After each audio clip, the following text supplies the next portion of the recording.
Sejam bem-vindos, guerreiros e guerreiras de todo o Brasil, aqui é o canal Raiz Tricolor e esse é o Giro de Notícias. Esse nome aí bem comumzinho mesmo, mas enfim, esse aqui é um quadro que eu já estava pensando em fazer há um tempo, vocês pedem muito, então sou eu comentando notícias durante a semana. O quadro vai ao ar sempre às segundas-feiras, hoje ele está indo um pouquinho mais tarde, porque isso é o segundo aviso que eu vou dar aqui. Não vai ter live hoje, na segunda, vai ter live só na semana que vem, mas ele normalmente vai ao ar na segunda de manhã. Ele vai sair na segunda de manhã e na segunda de tardinha, 6 horas da tarde, vai ter live, beleza? Então, só avisando, esse é um quadro novo, vocês pedem muito, e aí eu tô aqui pra fazer também isso daí, já que eu tenho achado interessante, a gente tá chegando aí numa época de muitas notícias sobre transferências, etc. E esse será também o maior foco até do programa de hoje, beleza? Então vamos lá, vamos falar aí de algumas notícias. Eu vou comentar aqui algumas notícias que têm acontecido durante essa semana que passou sobre o Fluminense.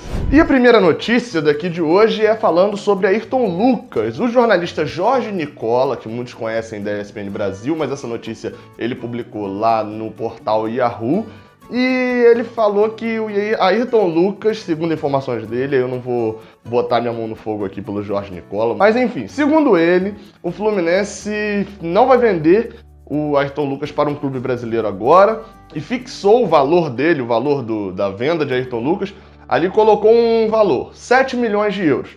Aí tem dois comentários possíveis para eu fazer sobre essa notícia. Primeiro, 7 milhões de euros é por metade de Ayrton Lucas. No total, ele seria vendido por 14 milhões de euros se a gente for parar para pensar nisso, né? Porque o Fluminense tem metade, vendendo a metade dele por 7, significaria que o valor de Ayrton Lucas seria de 14 milhões. Então a galera não vai criticar aí, dizendo, mas o valor é muito baixo, porque 7 milhões, na teoria, seriam 14, é porque o Fluminense só tem metade dele.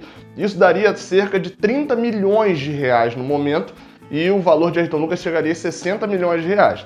É um valor que eu ainda considero baixo, porque eu vejo que o problema de Ayrton Lucas nesse ano ainda, tirando um pouco da defesa, ele não tem jogado tão bem na defesa, mas principalmente é por ele não estar num time muito forte, né?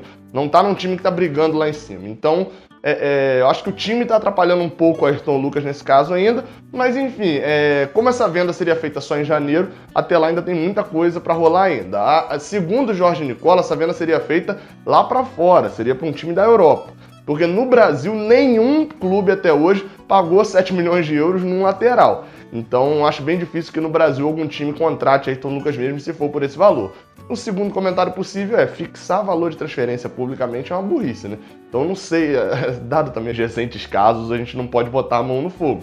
Mas assim, não se faz isso, né? Porque qualquer clube que chegasse e fosse fazer uma proposta, não vai fazer nada mais do que 7 milhões de euros, né? Esse valor ficou o máximo, né? E não é um valor exorbitantemente alto a ponto de a gente falar, realmente ninguém faria uma proposta maior do que essa. Infelizmente, esse é o caso, né? E aí, agora a gente vai para outra notícia aqui também, que também fala de transferência. Girando as notícias, agora a gente chega para falar de dois jogadores para vir para o Fluminense. Um deles seria o Wendel, volante que jogou no ano passado, foi titular, saiu daqui como destaque, vendido para o Sporting, mas chegou lá e não conseguiu render. Ele chegou lá no início do ano, não conseguiu jogar no meio da temporada, né? A gente sabe que é muito ruim, ele era um jogador jovem, é muito ruim você chegar no meio da temporada, né, e tal, complicado, beleza. Na intertemporada ali em junho, julho, agosto, né, aquele meio de temporada, a gente ficou sabendo aí de uma debandada geral de jogadores do Sporting, saindo por causa de confusão que a diretoria permitiu que vândalos invadissem. Enfim, uma confusão gigantesca, saíram vários jogadores do Sporting, e mesmo assim o Wendel ficou lá, e mesmo assim ele não conseguiu virar titular. Não conseguiu agradar o novo técnico ainda, já veio ao Brasil 3 vezes por motivos pessoais, o último deles aí bem recentemente, né, algo relacionado a um problema familiar. Então, assim, a situação de Wendel lá no Sport está bem complicada, porque o Sport investiu no jogador e não está tendo retorno nem no próprio clube, né? Porque a gente sabe que Sporting e Porto normalmente investem nos jogadores para vender. E nem no próprio clube o Wendel está dando um retorno desse investimento. Então, assim, como o Wendel já declarou, né, internamente lá, tem-se notícias que ele quer voltar ao Brasil, e o clube investiu nele e tem contrato até 2023 com o Wendel, é óbvio que para ele é interessante voltar pro Brasil, né? Ele já falou que quer voltar, que o futebol dele vai melhorar, etc, etc.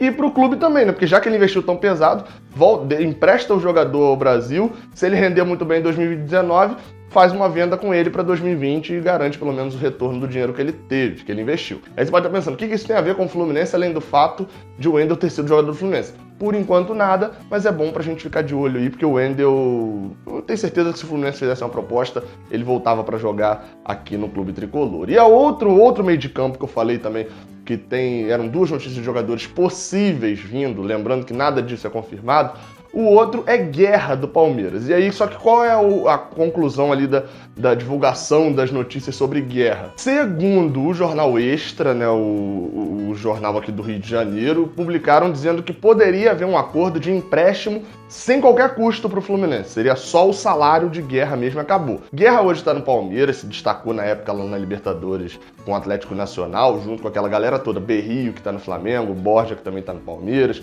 Enfim, aquela Libertadores foi um destaque muito grande de jogadores vindo para o Brasil, inclusive o Orejuela e Sornosa do outro lado, né, no Independente Del Valle. Por que o Fluminense conseguiria um jogador desses de graça, etc? Provavelmente, segundo a reportagem do Extra, seria meio que ali para melhorar a relação entre os clubes, etc, uma espécie de compensação, dado o acordo péssimo para o Fluminense que foi feito em relação ao Gustavo Scarpa. O Fluminense ficou sem o jogador, ganhou 1,5 milhão de euros parcelados pro ano que vem. Ou seja, seria uma espécie de compensação também do Palmeiras. O jogador tem 33 anos, é um jogador mais velho, no ano que vem na temporada teria 34. Mas pro elenco do Fluminense seria ótimo, porque pelo menos eu não vejo todos os jogos do Palmeiras como os torcedores do próprio clube paulista, mas os jogos que eu vi me agradou jogando, pareceu ser um jogador realmente, desculpa o trocadilho, mas um jogador aguerrido, né? Pareceu, e sem dúvida, tendo muita qualidade com a bola no pé. Resta saber ou entender também por que ele tá no banco do Palmeiras, né? Porque se ele é um jogador tão bom, por que ele tá lá no banco do Palmeiras?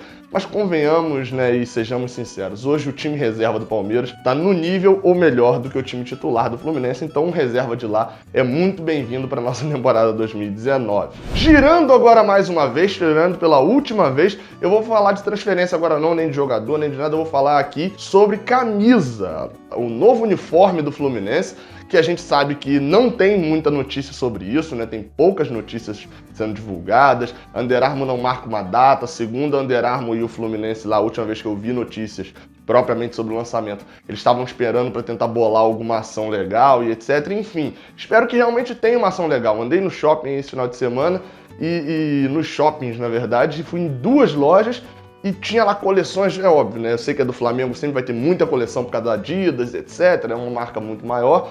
Aí tem ali coisa do Vasco, painel do Botafogo e tinha umas camisas do Fluminense assim na arara só. Ou seja, já perdeu o interesse nessa camisa já o torcedor tricolor, né? Diminuiu muito o interesse, na verdade, nesse modelo, porque já tá aguardando o lançamento da nova camisa que não é marcada. Enfim, e aí qual é a notícia sobre isso? Um torcedor tricolor que deve ser designer, né, o Francisco Moreira, não sei se ele é propriamente designer, mas enfim, manda muito bem, se não for, tá aí um futuro de carreira para você, Francisco. Ele divulgou no Twitter dele, divulgou nas páginas dele, um protótipo que ele fez com base nas informações que foram lançadas aí, divulgadas sobre a camisa do Fluminense. A gente já sabe, por exemplo, que a camisa 1 a camisa 1 desse ano, que a gente está jogando agora, foi inspirada na máquina tricolor, lá de 74, 75, 76, da década de 70. E, enfim, e a camisa 1 agora, a nova que vai ser lançada pela Under Armour, vai ser inspirada em outro time épico do Fluminense, que foi aquele time de 95, cuja camisa está aqui atrás. Vai ser inspirada nesse modelo aqui. Então a gente já sabe que deve ter faixas mais largas, uma cor verde um pouco mais escura e etc. Enfim, tem várias informações. Já sabe também que a terceira camisa é azul. Já tem essas informações, e aí o Francisco reuniu todas essas informações, utilizou das habilidades artísticas dele e fez como seriam os 3 padrões de camisa. Na visão dele, fez aí um protótipo que está aparecendo aí na tela, o do modelo 1, que é muito parecido com essa camisa de 1995, as faixas mais largas, etc. O modelo 2, branco, com as mangas grenais, que eu achei muito bonito, por sinal, porque a camisa branca do Fluminense normalmente é sem muitos adereços e etc. E eu gosto das camisas brancas com manga diferente. Enfim, gosto é gosto. E a terceira camisa, muito parecida com a camisa que também já foi divulgada antes, etc. O modelo que todo mundo vem falando, uma camisa que eu achei muito bonita e serve também para sair um pouco do tema ali de só terceira camisa é grená, mas a gente nunca vai ter uma grená igual aquela grená com dourado e etc. Enfim, serve aí também para diversificar um pouco. Estou no aguardo do lançamento oficial dessa camisa. O giro de notícias vai chegando ao fim, mas você sabe, se inscreve aqui no canal. Tem o link aqui embaixo na descrição do vídeo também, lá para a loja do Raiz, onde está tendo a pré-venda da camisa do Raiz Tricolor. Não se esquece de comentar hashtag Raiz Tricolor aqui embaixo também para concorrer à nova camisa do Raiz Tricolor, que vai ser lançada aí no dia 24 de outubro, no jogo do Fluminense Nacional. E o sorteio vai acontecer quando eu chegar a 20 mil inscritos. Então curte aqui esse vídeo, dá um like, compartilha também com seus amigos, compartilha nas suas redes sociais. Esse giro de notícias aí pra gente ajudar a crescer o canal, chegar a 20 mil e sortear essa camisa. Beleza? Muito obrigado a todos, saudações tricolores e até a próxima!